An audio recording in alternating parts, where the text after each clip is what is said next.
엄마는 정말 이기적이에요. 우리 다 그 돈이 필요해서 얼마나 힘든지 아세요? 평생 엄마가 한 일이라고는 이 죽은 땅을 붙잡고 있는 것뿐이에요. 그래, 엄마가 이기적일 수 있어. 하지만 돈 때문이 아니야. 엄마는 너희 같은 배은망덕한 자식들을 위해 평생을 희생하는 게 이기적인 거야. 엄마가 나를 필요로 하지 않는다면 나도 이 가족은 더 이상 필요 없어요. 72세의 어머니, 혜자. 평생을 가족을 위해 살아온 그녀는 남편이 남긴 마지막 선물을 앞에 두고 결점을 내립니다. 하지만 그 결점은 그녀의 자녀들에게 크나큰 충격을 안깁니다. 엄마, 정말 이렇게 하실 거예요? 자녀들의 분노와 혜자의 흔들리지 않는 의지가 충돌하며 갈등은 극에 달합니다. 과연 그녀의 선택은 가족의 운명을 어떻게 바꿀까요? 그리고 그 선택은 정말로 옳았을까요? 이 드라마틱한 이야기를 놓치지 마세요. 끝까지 시청하며 여러분만의 답을 찾아보세요. 저는 김혜자입니다. 올해 72세로 광주의 외곽에 있는 낡은 나무집에서 홀로 살고 있습니다. 이 집은 제가 살아온 삶의 모든 순간을 함께한 공간으로 기쁨과 슬픔, 그리고 힘겨웠던 시간까지도 고스란히 간직하고 있습니다. 햇빛에 빛나는 푸른 들판과 아침이면 들려오는 새소리가 어우러지는 이곳은 평생의 안식처이자 제 삶의 터전이었습니다. 젊었을 때 저는 외로움이라는 단어를 생각해 본 적이 없었습니다. 가족을 돌보고 밭일을 하느라 하루하루가 바빴기 때문입니다. 새벽 첫 햇살이 비칠 무렵이면 남편 닥동준 씨는 어깨에 그니를 메고 논으로 나가곤 했습니다. 저는 부엌에서 아침밥을 준비하며 그의 뒷모습을 지켜보았죠. 논에서 들려오는 새소리와 밭의 냄새, 그리고 함께 웃던 가족의 기억은 지금도 생생하게 떠오릅니다. 저희 가족은 단출했지만 따뜻한 시간이 많았습니다. 첫째 아들 민수는 늘 활발하고 호기심이 많아 집안을 뛰어다니며 장난을 치곤 했습니다. 둘째인 딸 지은은 어릴 적부터 얌전하고 부엌에서 저를 돕는 걸 좋아했습니다. 막내 동현이는 음악을 사랑하는 소년이었습니다. 낡은 우쿨렐레를 들고 마당에서 자작곡을 연주하며 저를 불러 모으던 모습이 지금도 눈에 선합니다.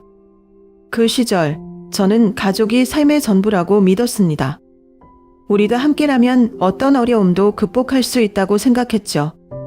하지만 시간은 빠르게 흘러갔고 아이들이 성장하며 제 곁을 떠나 각자의 삶을 찾아갔습니다. 저는 그 사실이 기쁘면서도 한편으로는 서글펐습니다. 5년 전 제 인생은 큰 전환점을 맞았습니다. 남편 봉준 씨가 병으로 세상을 떠난 겁니다. 그의 죽음은 저에게 말로 표현할 수 없는 고통과 함께 크나큰 공허함을 남겼습니다. 그때 저는 새 자식이 제게 가장 큰 위로가 될 거라 믿었습니다. 그러나 시간이 지나면서 그들 역시 점점 바빠지고 저와 멀어졌습니다. 첫째 민수는 현재 서울의 대기업에서 중간 관리자로 일하고 있습니다. 바쁜 일상 속에서 고향 집에 들를 시간이 없어 보입니다. 둘째 지우는 부산에서 부유한 사업가와 결혼해 살고 있는데 그녀의 일상은 오로지 파티와 출장으로 가득 차 보입니다. 막내 동현이는 여전히 음악가의 꿈을 쫓고 있지만 연락은 점점 뜸해졌습니다. 지금 저희 하루는 단순하기 그지없습니다. 새벽이면 일어나 따뜻한 차를 마시며 들판을 바라봅니다. 남편이 닦았던 텃밭은 여전히 제가 돌보고 있고 때때로는 남편이 남긴 책을 읽으며 시간을 보냅니다. 비가 오는 날이면 창문에 맺힌 빗방울을 바라보며 지난날의 추억에 잠기곤 합니다. 가끔 이웃들이 집에 들러 음식이나 간단한 이야기를 나누기도 하지만 그럴 때마다 저는 아이들이 더욱 보고 싶어집니다. 어떤 날은 잦은 길을 따라 민수가 다가오는 상상을 하며 또 다른 날은 지은이 손가득 먹거리를 들고 엄마, 저 왔어요 라고 외치는 모습을 떠올립니다. 하지만 현실 속 그 길은 여전히 조용하고 적막합니다. 외로움은 단순히 혼자 사는 데서 오는 것이 아닙니다. 가장 사랑했던 사람들에게 이긴 듯한 느낌이 외로움을 더욱 깊게 만듭니다. 그러나 저는 스스로에게 다짐합니다. 아이들이 돌아오지 않는다 해도 저는 제 삶을 살아가야 한다고 말입니다. 제가 사랑하고 지켜온 모든 기억들이 저를 다시 일어서게 할 것이라고 믿으면서요. 민수는 제 큰아들로 제가 가장 많은 기대를 걸었던 아이였습니다. 어릴 적부터 총명하고 열정적이었던 민수는 가족의 자랑이었죠. 그는 지금 서울에 있는 대기업에서 관리자 직책을 맡고 있습니다. 바쁜 도시 생활 속에서 회의와 업무로 매일을 보내며 더 높은 목표를 향해 나아가는 모습을 상상할 수 있습니다. 하지만 그의 삶이 이렇게 바빠지면서 고향 집에 발길을 들이는 일이 거의 없어졌습니다. 예전에는 가끔 전화라도 걸어왔지만 지금은 그마저도 드물어졌습니다. 민수가 얼마나 힘든 나날을 보내는지 알지만 저는 여전히 아들의 목소리가 그립습니다. 지은, 제 외동딸은 어릴 적부터 차분하고 섬세한 아이였습니다. 그녀는 항상 집안일을 도와주며 가족의 든든한 존재로 남았죠. 하지만 그녀는 지금 부산에서 성공한 사업가와 결혼해 새로운 삶을 꾸렸습니다. 그녀의 일상은 파티와 사회적 행사, 그리고 끊임없는 출장이 가득한 듯 보입니다.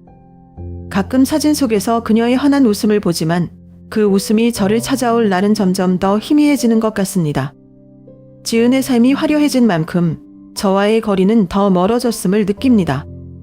막내 도면은 예술적 감각이 뛰어난 아이였습니다. 그는 어린 시절부터 음악에 대한 열정이 남달랐습니다. 손에 쥔 기타로 자신의 멜로디를 만들어내며 꿈을 키우던 모습이 지금도 선명합니다. 현재 도면은 서울에서 음악가로 성공하겠다는 꿈을 안고 끊임없이 노력하고 있습니다. 그러나 그의 음악 여정이 길어질수록 고향으로 돌아오는 그의 발걸음은 멀어져만 가는 것 같습니다. 저는 그의 열정을 응원하지만 그와의 시간이 너무도 그립습니다. 저는 아이들을 원망하지 않습니다. 그들의 선택과 노력이 얼마나 중요한지 현대 사회에서 성공을 위해 치열하게 살아야 한다는 것을 알고 있습니다. 그러나 빈집을 둘러볼 때마다 제 마음속 깊은 곳에서 슬픔이 차오르는 것을 막을 수 없습니다. 이 집은 한때 온 가족이 함께 웃고 떠들던 곳이었지만 지금은 아이들의 흔적만이 남아 있습니다. 격에 걸린 가족 사진 속 얼굴들을 바라보며 그리움을 삼키지만 가끔은 그것만으로도 위로가 되지 않을 때가 있습니다. 아이들이 떠난 뒤의 고요함은 때로는 견디기 힘든 외로움으로 다가옵니다. 하지만 저는 그들이 행복하기를 바라며 이곳에서 그리움과 함께 하루하루를 견디고 있습니다. 제가 가장 원하는 것은 단 하나, 그들이 단 한 번이라도 어머니를 기억하고 찾아와 주는 것입니다. 비록 지금은 먼 거리로 떨어져 있지만 언젠가는 그들이 다시 이 집을 찾아줄 것이라는 작은 희망을 안고 살아갑니다. 어느 날 아침, 평소처럼 저는 집안일을 하다가 남편 봉준 씨의 낡은 책장을 정리하기 시작했습니다. 책장은 오랜 세월 동안 가족의 이야기를 담아온 공간이었습니다. 오래된 사진첩, 아이들이 어렸을 때 읽던 그림책, 남편이 좋아하던 역사 서적 등이 빽빽하게 꽂혀 있었죠. 먼지가 내려앉은 책장 속에서 작은 상자 하나가 눈에 띄었습니다. 상자는 한쪽 구석에 숨겨져 있었고 누군가 오랫동안 열어보지 않은 듯 했습니다. 상자를 열었을 때 그 안에는 여러 가지 오래된 서류와 메모가 섞여 있었습니다. 저는 서류 뭉치를 천천히 꺼내며 하나씩 살펴보았습니다. 대부분은 남편이 농사와 관련해 정리해 둔 문서였는데 그 중에서 두꺼운 봉투 하나가 저의 시선을 끌었습니다. 봉투는 깔끔한 글씨체로 혜자에게 라고 적혀 있었습니다. 가슴이 두근거렸습니다. 남편이 저를 위해 남긴 무언가가 있다는 생각에 묘한 긴장감이 밀려왔습니다. 봉투를 조심스럽게 열어보니 그 안에는 몇 장의 문서와 함께 짧은 편지가 있었습니다. 편지는 이렇게 시작되었습니다. 혜자야, 내가 먼저 떠나게 되면 내가 조금이라도 편하게 살 수 있도록 준비한 것이야. 이것은 우리의 미래를 위한 선물이라고 생각해줘. 눈물이 왈칵 쏟아졌습니다. 남편의 글씨는 평소처럼 간결했지만 글자마다 그의 진심이 담겨 있는 것 같았습니다. 저는 문서를 하나하나 살펴보았습니다. 그 중에는 광주의 중심부에 위치한 땅에 대한 소유권 증서가 포함되어 있었습니다. 처음에는 믿을 수 없었습니다. 제가 아는 광주의 중심부는 땅값이 하늘 높은 줄 모르고 치솟는 곳이었기 때문입니다. 다시 한번 자세히 읽어보니 남편이 이 땅을 수십 년 전에 저축한 돈으로 구입해 놓았다는 내용이 적혀 있었습니다. 땅의 가치는 현재 약 11억 원으로 평가됩니다. 라는 문구를 읽는 순간 손이 떨려 서류를 떨어뜨릴 뻔했습니다. 저는 잠시 멍하니 서류를 바라보다가 천천히 읽기를 반복했습니다. 제 삶은 언제나 검소하고 간소하게 살아왔습니다. 아이들을 키우느라 남편과 저는 사치라는 것을 몰랐습니다. 밥상에 오르는 음식 하나도 아껴가며 아이들에게 조금이라도 더 나은 미래를 주고 싶었습니다. 그런 저에게 11억 원이라는 숫자는 너무도 큰 충격이었습니다. 마치 꿈속에 있는 기분이었습니다. 그날 저녁, 저는 서류를 품에 안고 작은 찻잔을 들고 거실에 앉았습니다. 남편의 목소리가 귓가에 들리는 듯 했습니다. 내가 있지 않더라도 너는 반드시 행복해야 해 라는 그의 말이 떠올랐습니다. 그는 항상 가족을 먼저 생각하는 사람이었고 이런 선물을 통해 마지막까지도 저를 배려했던 겁니다. 서류를 바라보며 생각이 꼬리에 꼬리를 물었습니다. 왜 남편은 이 땅에 대해 생전에 한마디도 하지 않았을까? 혹시 저를 놀라게 하기 위해 일부러 숨겨놓은 걸까? 아니면 그도 이 땀을 어떻게 활용해야 할지 고민했던 걸까? 이런저런 생각이 떠올랐지만 한 가지는 분명했습니다. 남편이 저를 얼마나 사랑했는지, 그리고 그 사랑이 얼마나 깊고 오래된 것인지 다시금 깨닫게 된 순간이었습니다. 이 사실을 아이들에게 말할지 고민도 했습니다. 민수, 지은, 동현 모두 이 소식을 들으면 기뻐할까요? 아니면 그들의 반응이 어떨지 상상이 가지 않았습니다. 그러나 그날 밤 저는 이 땅을 어떻게 활용할지 고민하며 오랜 시간 잠들지 못했습니다. 남편이 제게 남긴 마지막 선물은 단순한 부동산이 아니라 다시금 제 삶의 방향을 고민하게 하는 기회였으니까요. 이 땅이 단지 재산 이상의 의미를 가진다는 것을 깨달으면서 저는 남편의 진심과 배려에 감사하며 새로운 결정을 내릴 준비를 해야겠다고 다짐했습니다. 하지만 그 과정이 쉽지 않을 것이라는 것도 분명했습니다. 그 일이 있은 후 저는 남편이 남긴 땅에 대한 이야기를 누구에게도 말하지 않았습니다. 하지만 신기하게도 몇 주 지나지 않아 그 소문은 마을 사람들 사이에서 퍼지기 시작했습니다. 아마도 제가 서류를 들고 여러 곳을 다니며 확인을 요청한 것이 이유였을 겁니다. 광주의 중심부에 있는 땅이라는 단어가 사람들 사이에서 속삭임처럼 번졌고 그 소문은 결국 제 아이들 귀에까지 닿았습니다. 며칠 후 갑작스럽게 새 아이가 집으로 찾아왔습니다. 너무도 오랜만의 일이었기에 순간적으로 기뻤지만 그들의 얼굴에서 묘한 긴장감과 생소한 친절함이 느껴졌습니다.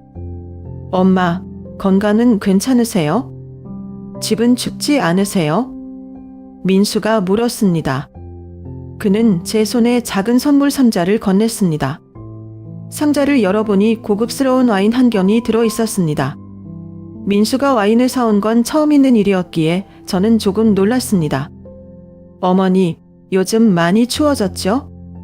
따뜻하게 입고 다니셔야 해요. 지우는 제게 두꺼운 담요를 건네며 부드럽게 말했습니다. 평소에는 바쁘다며 전화조차 드물던 아이들이 이렇게 한꺼번에 찾아온 것도 놀라웠지만 무엇보다 그들의 태도가 이상하리만큼 상냥했습니다. 막내 동현은 한쪽에 앉아 별다른 말을 하지 않았지만 그의 시선은 끊임없이 거실 테이블 위에 놓인 서류 뭉치를 향하고 있었습니다. 민수와 지은 역시 대화를 이어가면서도 자꾸만 그쪽을 힐끔거리는 것을 보며 저는 이 방문이 단순한 가족회에서 비롯된 것이 아님을 직감했습니다. 이제 와서 어머니를 자주 찾아뵙지 못한 게 죄송해요. 민수가 말했습니다. 그래도 이렇게 다 같이 모이니까 참 좋네요. 우리 가족은 참 특별하잖아요.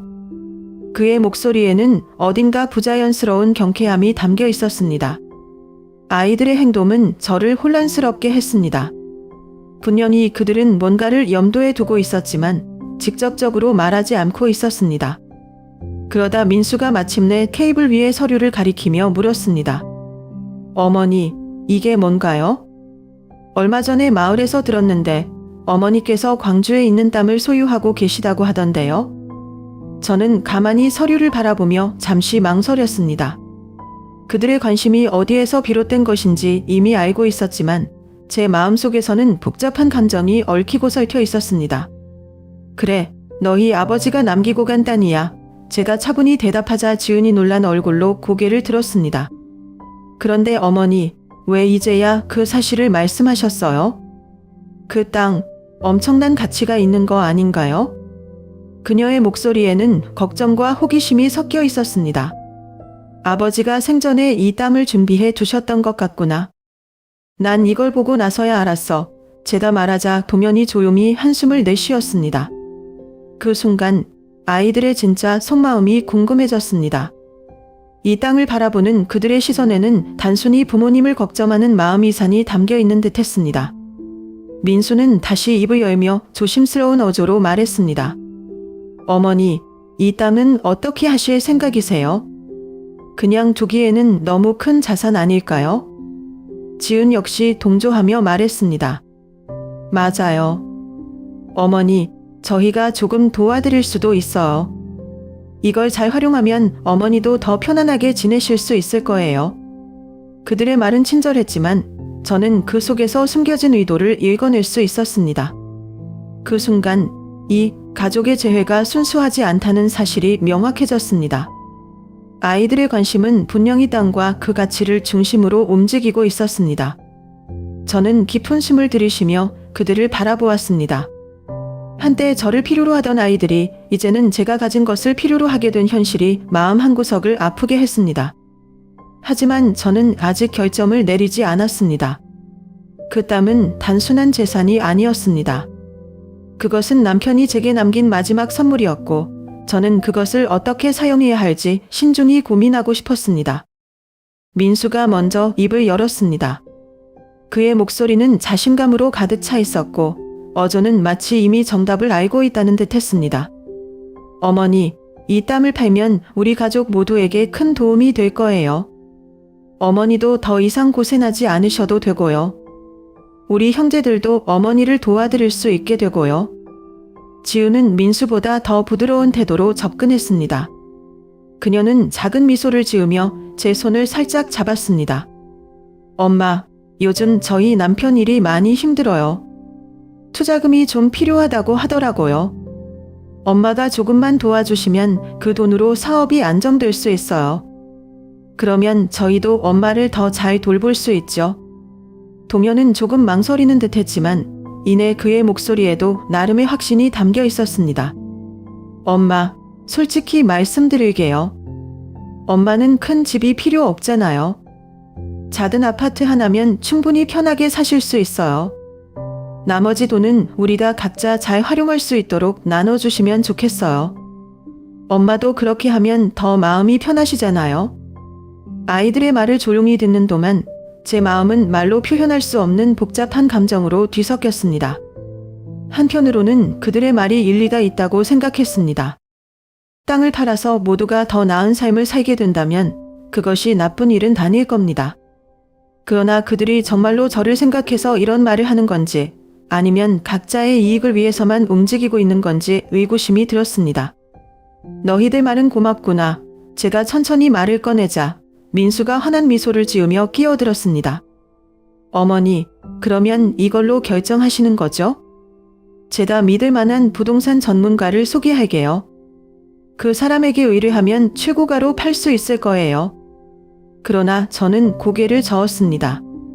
아직 결정한 건 아니다. 이 땀은 너희 아버지가 남긴 것이고 나에게는 단순한 돈 이상의 의미가 있어. 시간을 조금만 더 줘라. 민수의 얼굴이 조금 어두워졌습니다. 그의 목소리는 이전보다 더 단호해졌습니다. 어머니, 솔직히 말씀드리면 지금 이 땅을 그냥 가지고 계시는 건 낭비라고 생각해요. 이 땅을 활용하면 우리 가족 모두에게 훨씬 더 큰 이익이 생길 텐데 왜 망설이세요? 지은도 동조하며 말했습니다. 맞아요, 엄마. 이건 우리 가족 전체를 위한 결정이에요. 엄마가 우리를 위해 조금만 생각해 주시면 좋겠어요. 동현은 불만스러운 표정으로 소파에 기대며 말을 보탰습니다. 엄마, 솔직히 저도 형 말이 맞다고 생각해요. 지금 이 땅을 그냥 두는 건 현실적이지 않잖아요. 저는 깊은 한숨을 내쉬며 새 아이를 번갈아 쳐다보았습니다. 너희가 하는 말은 모두 이해한다. 하지만 이 땅은 아버지가 나에게 남긴 선물이다. 나는 이걸 단순히 돈으로만 생각할 수 없다. 그걸 이해해 주길 바란다. 그러나 민수는 물러서지 않았습니다. 그의 목소리는 점점 더 강해졌습니다. 어머니, 그런 생각은 이기적일 수도 있어요. 이건 우리 모두의 미래를 위한 일이잖아요. 그의 말에 지은도 목소리를 높였습니다. 엄마, 저희도 가족이에요. 이 땅이 왜 엄마만의 것이라고 생각하세요? 우리도 엄마와 함께하는 가족인데.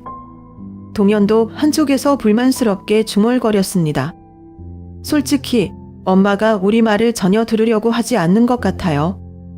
아이들의 태도는 점점 더 거칠어졌습니다.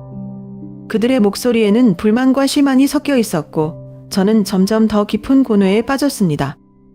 이 딸이 우리 가족 사이에 갈등의 씨앗이 될 줄은 상상조차 하지 못했습니다. 결국 저는 자리를 박차고 일어나 그들에게 말했습니다. 너희가 왜 이렇게까지 서두르는지 모르겠다. 하지만 나는 이 땅을 쉽게 팔지 않을 것이다. 이 땅은 너희 아버지와의 약속이다. 그걸 잊지 말아라. 아이들은 더 이상 말을 잇지 못하고 조용히 고개를 숙였습니다. 그러나 그들의 표정에는 여전히 불만과 아쉬움이 가득했습니다. 저는 방으로 돌아가 문을 닫으며 깊은 한숨을 내쉬었습니다. 이 땅은 남편이 남긴 마지막 선물이었지만 이제는 우리 가족의 갈등을 불러일으키는 원인이 되고 있었습니다. 아이들이 테이블을 둘러싸고 각자의 의견을 내며 점점 더 열띤 논쟁을 벌이고 있을 때 저는 조용히 자리에서 일어나 휴대전화를 꺼냈습니다. 그들이 눈치채지 못하게 부엌으로 들어가 가족 변호사에게 전화를 걸었습니다. 변호사가 전화를 받자 저는 차분히 말했습니다. 변호사님, 제가 부탁드릴 일이 있습니다. 제 남편 이름으로 자선기금을 설립하고 싶어요. 이 땅을 팔아서 얻은 돈으로 광주의 어려운 노인들과 아이들을 도울 수 있는 재단을 만들고 싶습니다. 변호사는 처음에는 당황한 듯 했지만 제 의도를 설명하자이내 동의하며 기꺼이 도와주겠다고 했습니다. 그는 말했습니다. 회장님, 이건 정말 훌륭한 아이디어입니다. 남편분께서도 분명 자랑스러워 하실 겁니다. 제가 필요한 서류를 준비하겠습니다. 전화를 끊고 다시 거실로 돌아갔을 때 아이들은 여전히 치열한 논쟁을 이어가고 있었습니다. 저는 잠시 그들의 얼굴을 바라보며 마음을 다잡았습니다. 이제 그들에게 제 결점을 말해야 할 때였습니다. 얘들아, 제가 조용히 말했습니다. 그러나 그 목소리에는 확신이 담겨 있었습니다. 엄마가 결정을 내렸다. 아이들은 순간 말을 멈추고 저를 바라보았습니다. 민수는 아직도 손에 스마트폰을 들고 있었고 지우는 무릎 위에 손을 올린 채 눈물을 훔치고 있었습니다. 동현은 탈잠을 낀 채 테이블에 기대어 앉아 있었지만 그의 표정은 불만으로 굳어 있었습니다. 엄마, 무슨 결정이요? 민수가 물었습니다. 그의 목소리에는 약간의 긴장감과 불안함이 섞여 있었습니다. 엄마는 이 땅을 팔아서 너희 아버지 이름으로 자선기금을 만들기로 했다. 광주의 어려운 이웃들을 돕는 데 사용할 거야. 그 말을 듣자마자 민수의 얼굴이 붉어지며 그는 자리에서 벌떡 일어났습니다. 엄마, 그게 무슨 말이에요? 우리를 생각하지 않고 그렇게 결정하셨다는 거예요? 저는 지금까지 엄마를 위해 노력했는데 이건 너무 불공평해요. 지은도 울먹이며 소리쳤습니다. 엄마, 저희도 엄마 가족이에요. 우리 가족이 이렇게 어려운데 왜 저희를 도와주실 생각은 안 하세요? 저희 남편 사업이 무너지면 어떡하라고요? 동현은 차갑게 웃으며 말했습니다. 엄마, 정말 어이가 없네요. 엄마가 그 돈을 쓰고 싶은 대로 쓰시겠다는 건 알겠어요. 하지만 저희가 가족이라는 사실을 잊으신 건가요?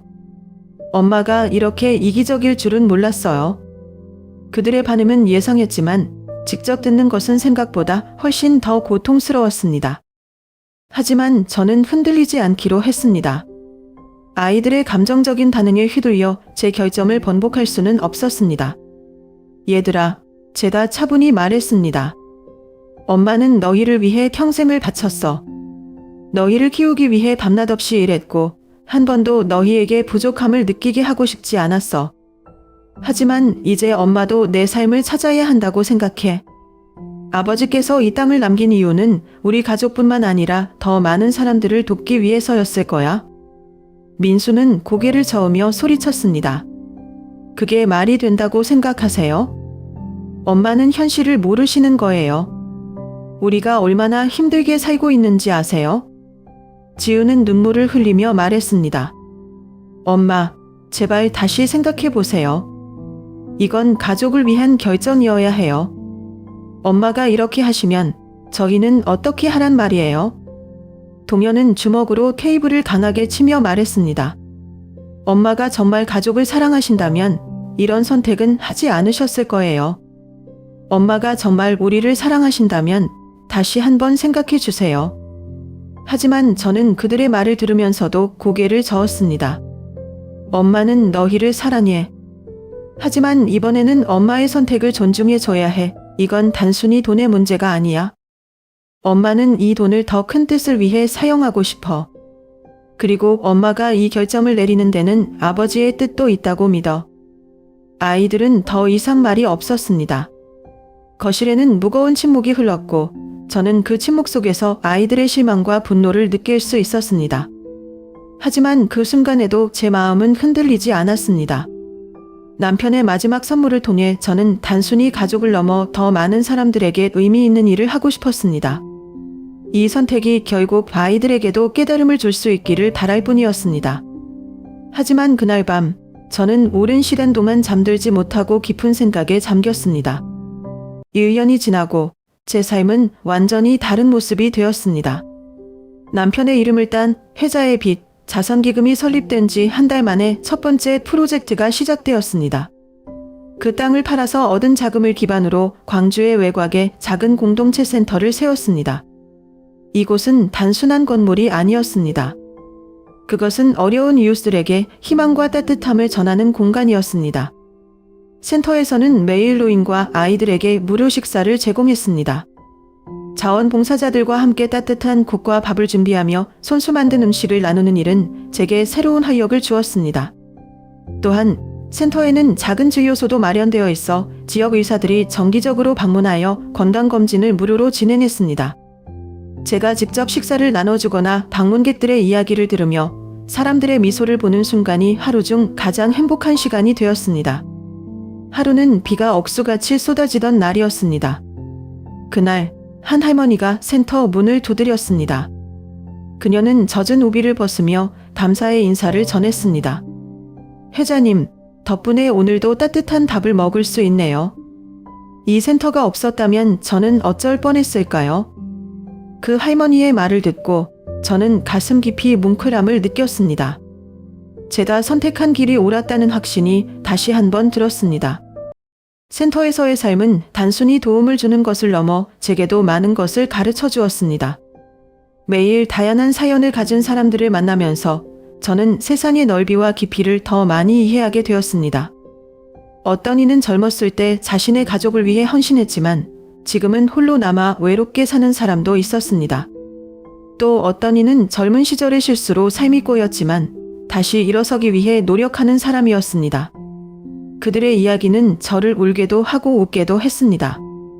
하지만 제 삶이 이렇게 바쁘고 풍요로워졌음에도 아이들에 대한 그리움은 결코 사라지지 않았습니다. 그들은 제가 이 결정을 내린 이후로 점점 더 멀어져 갔습니다. 민수는 한 번도 전화를 걸지 않았고 지은도 더 이상 소식을 전하지 않았습니다.